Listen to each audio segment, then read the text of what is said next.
Between the chatter and the sound of work, this is a pretty noisy place to be. Smashing the shells of Argan nuts one by one may be time-consuming. But for these women, it's part of a process that's brought a burgeoning industry to their doorstep. Thriving in the desert, the Argan tree's grown in the Moroccan mountains for centuries. But in this poor part of the world, the oil its fruit produces is a precious commodity. While long used locally for cooking, its supposed benefits in homeopathic medicine and cosmetics have given it wider appeal. Now the oil's got a market value of about $40 a litre, 10 times more than a decade ago.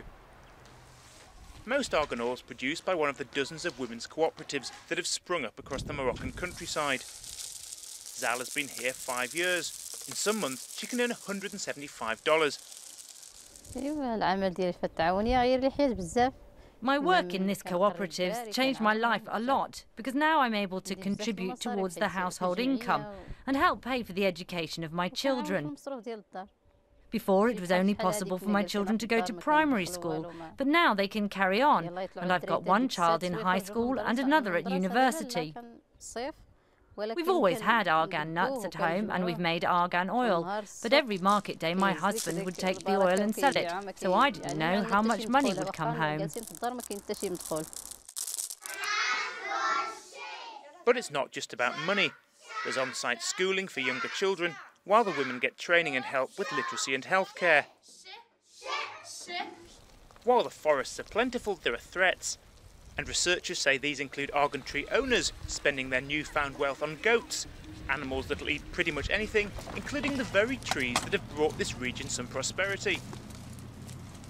And so experts say it's time to rethink the business plan. S'ils investissent dans la chèvre, ça veut dire qu'ils savent pas.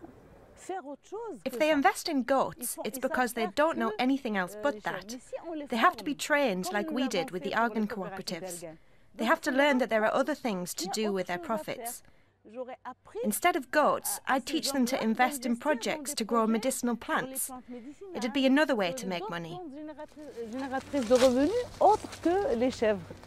There's been a real marketing push to get the message across that the nuts from these argan trees are being turned into argan oil by countryside cooperatives, and that's allowed them to charge a higher price for the end result. But it's also led to the creation of more groups where women are making and selling other local products.